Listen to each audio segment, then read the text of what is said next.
I'm not entirely sure how smart it is to film in the middle of the day trying to find some shade, but let's do this. 2 days ago I talked about Monica, a database tool where you can build relationships on a more traditional kind of way, where keeping track of information, the kids' names, the birthdays of people, anniversaries, and all kinds of different information that you can kind of like collect about people, how that can have an impact on your life and how you can leverage that to build a stronger network. Now I want to talk about simplification. Now Monica is about relationships and building things and having more information in my life, but at the same time I also try to minimize in other areas. And I can see how that might sound like a contradiction, but I think going back to this more traditional way might actually be super beneficial. And if I spend less time in other areas, over the long run, it might actually show very beneficial to go minimalistic in more than one way. Okay, but let's back up a second. I think I got myself confused. The topic today is simplification and minimalism in all kinds of other areas other than clothing, for example, because that's the simple thing. Everybody is always thinking about the things in their life that they can minimize, but what about other areas? What about the social media networks? What about the time spent on certain work tasks and stuff like that? Basically, the idea here is that I am noticing more and more that after traveling with a suitcase of things for a long time and feeling like I cannot minimize much more, for one, I actually think that I can minimize more by selling more stuff and leaving stuff in other places, which I haven't done yet because I feel like I need to be in a home-based kind of area to actually do that. But two, there's a whole bunch of areas in my life where I could use minimalism and conscious thinking about the aspects that I'm doing and working with to actually be more mindful and get more time back by being actually on point and like focused on those things.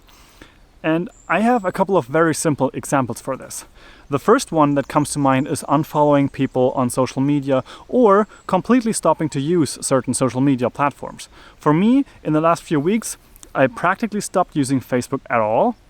And I kind of like posted on there that I am going to be publishing stuff on my Twitter and my Instagram, but I'm not going to be on Facebook anymore, and people can find me on my website. On top of that, I also integrated the gear list that I had on kit.com into my website, so now everything is on my website instead of being scattered on another platform. And there's more areas that I could do that with, for example with a podcast and integrating that right in the website. And of course then I have the photos on Instagram. Like, I'm still on other platforms, but it's kind of merging into this thing where it becomes my website. Next to that, I also shut down my newsletter earlier this year, and yes, it had a lot to do with the GDPR regulations, but it also had a lot to do with the fact that I was producing for shit tons of platforms. I had my newsletter, my Instagram, my Twitter, my Facebook, my YouTube, my blog, and like I couldn't deal with all of these things, so I actually made the conscious choice to shut down certain things, and one of those things was the newsletter. Now, one thing that I just remembered about unfollowing people was that I got a lot of messages from people that kind of like ask me why I did unfollow them or why I'm not following them, and that it looks really weird that I'm only following X amount of people and I have this many followers. And I say to them that I want to see certain things in my life and I want to be minimalistic and mindful about who I see and what I see. And if you're a friend of mine and you take photos that I'm not really interested in, then I may actually end up unfollowing you. And at the same time, I may follow people that are inspirational to me, that are grasping for something that I don't have yet, or they're mindful and they're putting stuff into the world that I aspire to do as well. Then I might actually end up following those people rather than just random photos from life. And also I take those things kind of like as a business sense, and it's not just a personal gimmick for me. So I think about it in a different way than a lot of the people that I have those interactions with, and I just don't work on that way. At the same time, there's people that take it very seriously as a business sense, and they care about every single person that follows them. And then there's the whole follow for follow game, and I don't want to participate in that kind of conglomerate. If I follow someone, it's important to me, and if that one number changes your mind and you don't want to follow me, then I think, okay. And it's kind of like this thing that Gary Vaynerchuk said a long time ago and a couple of times in his videos. He actually wants people to unfollow him because that means that people are actually doing something if they're not watching. And I think that is kind of true. I have the same experience for myself. If I follow too many people, I'm not doing as much. But if I go down and go smaller to a more tighter knit group, a more focused group that I actually care and I'm interested about, then I am much more productive in other areas of my life. Now, coming to another and probably my last point on this list, or in this kind of like grouping of things, is simplifying in tasks that you do and looking at the effectiveness. And one of those things that I did yesterday was that for the first time I did not upload a video with an end card. And that has a very specific reason. And it is that I looked into my statistics and I saw that end card clicks don't really amount to much in my work. And I might be wrong in the long run. It might change at some point, but I also look at other channels, and there are channels that take the end card very seriously and they specifically produce it. Then there are people who just plaster the same thing at the end every single time. And then there's accounts that don't even have an end card at all. And it's not really visible that any of those make a huge difference. Like, it's not that people that use the end card have a super success on YouTube and the people that don't use it don't have success at all. The one example that comes to mind for me is Jon Olsen, who probably never really had an end card at all. They never really linked accounts at the end and stuff like that. And I understand now why that might be the case, because for me, putting the end card is an extra effort. It's another click and another step.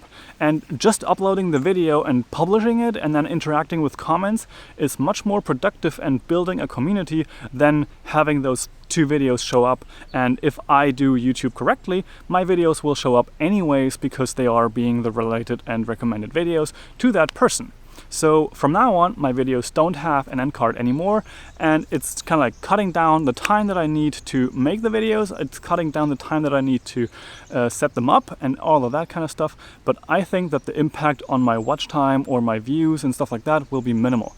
And now I put the question out to you. Where are areas in your life, in your work, in your social medias? Where can you cut out things? Where can you unfollow people? Where can you maybe reduce tasks that are in a step-by-step process? Or are you writing a newsletter and a blog and a new Instagram and like all these different platforms? Maybe you want to reduce one or two and see where those make sense. And of course, there's the classic example to kind of like use the 80-20 analysis and say, what are the 20% that give me 80% of the results?